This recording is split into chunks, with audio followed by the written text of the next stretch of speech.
আসসালামু আলাইকুম, আমি উজ্জ্বল আহমেদ। তো আমি চলে এসেছি সাভার হর্টিকালচার সেন্টারে 3 দিনের উদ্যোগটা টেনে। তো আমি এই মুহূর্তে যে গাছটার সামনে দাঁড়িয়ে আছি এটা হচ্ছে দারচিনি গাছ, যেটা ছাড়া মাংসের মশলা চলেই না। মানে সব ধরনের মাংস বলেন, আবার হচ্ছে মাছ বলেন, সব জায়গায় মশলাটা ইউজ করি। তো গাছটা বিশাল গাছ, দেখতেও খুব সুন্দর, পাতাগুলো দেখতে অনেক সুন্দর। আমি নিজেও ফার্স্ট টাইম এই গাছটা দেখতেছি।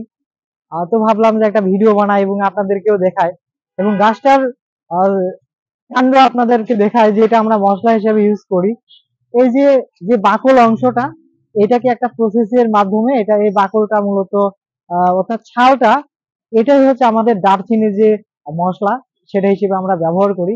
এবং পাতাতে দেখলাম যে হেভি একটা সুঘ্রাণ আছে, যেটা মশলা মশলা ফ্লেভার, নাকের কাছে নিলে একেবারে সেম একটা ফ্লেভার পাওয়া যায়।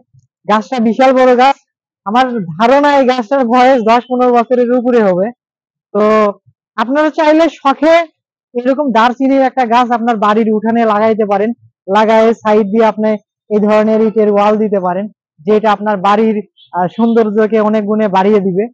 তো এই যে এখান থেকে একটা ডাল কাটা পড়ছে, তো সেই ডাল থেকে হয়তো দারচিনি সংগ্রহ করা হয়েছে, এবং এখানে জাতের নামও আছে। এই যে সাইডের সাইনবোর্ডটা একটু দেখাও।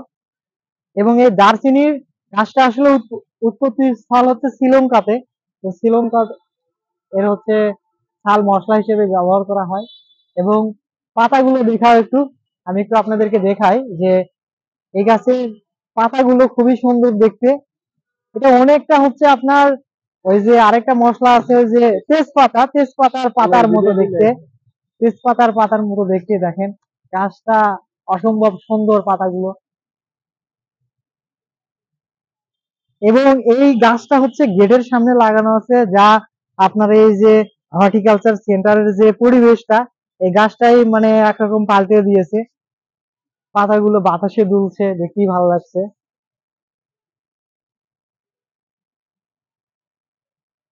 তো এটা মূলত সাভারের হর্টিকালচার সেন্টার, এই যে পুরো একটা সেন্টার। এবং আমাদের এই বিল্ডিংটাই মূলত আমাদের ট্রেনিং হচ্ছে। এখানে হচ্ছে প্রশিক্ষণ অফিস ভবন এটা। এই বিল্ডিং এর 2য় তলায় আমাদের 3 দিনের ট্রেনিং হচ্ছে।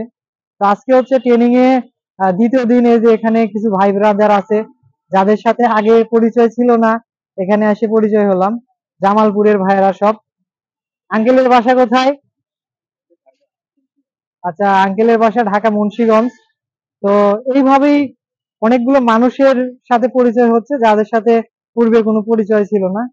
তো ধন্যবাদ সবাইকে। আমার স্বপ্ন করে এগ্রো ফার্মের সাথে থাকবেন, ইনশাল্লাহ ভালো কিছু হবে সামনে।